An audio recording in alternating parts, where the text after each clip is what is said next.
Brian O'Hara is with us now. He's the chief of the Minneapolis Police Department. Chief, good morning. I know that we've just marked 24 hours since this carnage unfolded, and I know that you and many of your officers have seen things that our viewers have not. So I first just want to ask how you and your people are holding up today.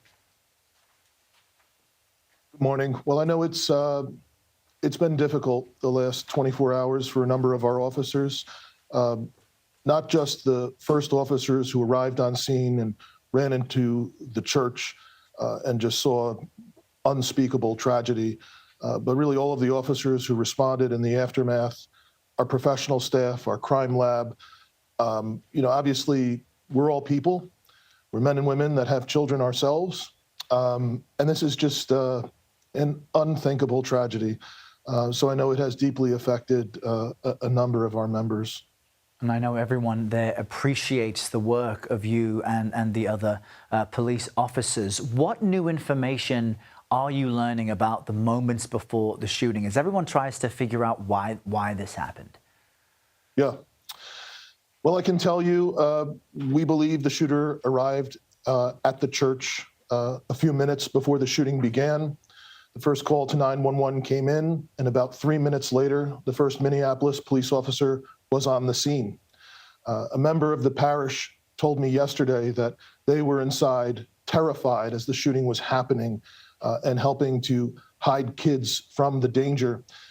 And they told me that they saw a uniformed member of the Minneapolis Police Department run into the church with no helmet, no SWAT gear, no rifle, and asked the parishioner, "Where's the shooting coming from?"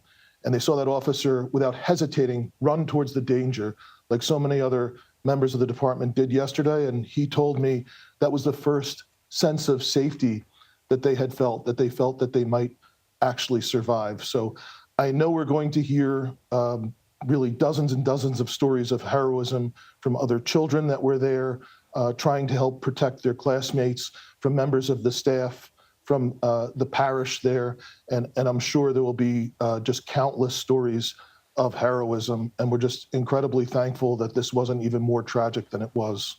Yeah, that's remarkable. At the top of the show, we heard from one little boy who said a friend of his covered him with their own body. So you're right, from adults to children, everybody jumped in. Earlier, CBS News spoke with the mayor of Minneapolis, that's Jacob Frey, and he's right now calling for gun reform. Let's just listen to what he said. Red flag laws are important, but they don't go far enough. Assault weapons bans. The shooter from yesterday had a whole ton of guns. Why? Why is it necessary that you should be able to buy not just one gun, but like a gun every single month?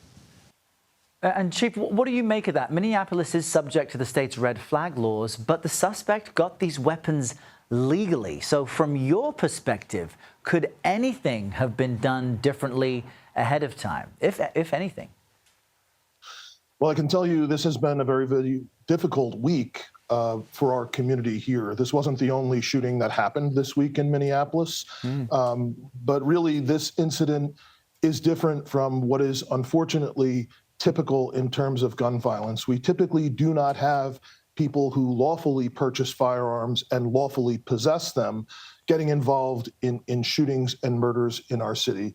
That being said, there's nothing in the evidence that we have found so far to indicate that this person should not have been able to purchase these weapons. He lawfully obtained a permit to purchase. It does not appear that he had any state-ordered mental health confinement, no criminal history, so nothing that the current laws would prevent him from lawfully purchasing firearms in the state. But again, that is not what is typical as far as the day-to-day violence, not just in cities here in Minnesota, but in cities around our country.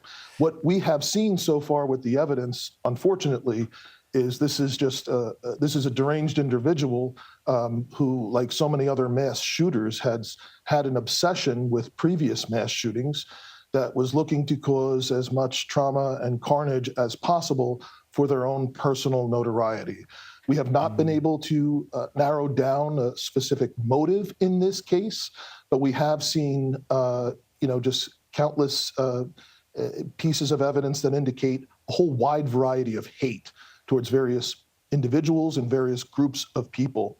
We have not completed going through all of the evidence that's been recovered, but we are hopeful that once we do have that completed, we will release the information that we have, what we've learned.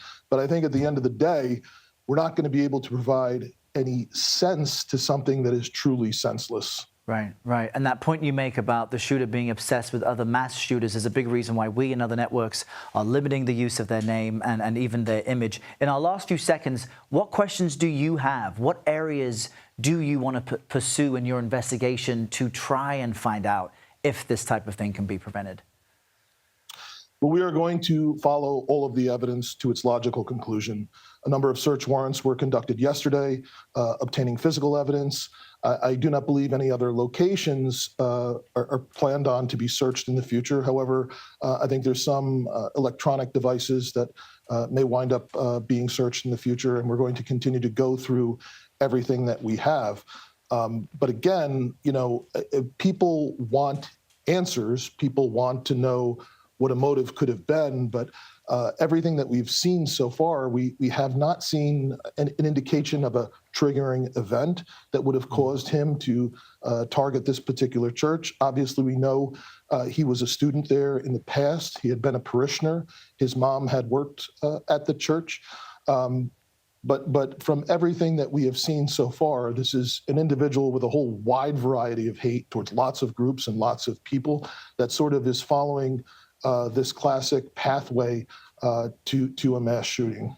Yeah, and as we've mentioned, it's very early. It's the first 24 hours, and we echo the support from the community for you and your other officers who've risked their lives to keep people safe. We want to make sure you guys take care of your mental health as well, because this is not an easy job you all have. Chief Brian O'Hara, thank you for being with us today.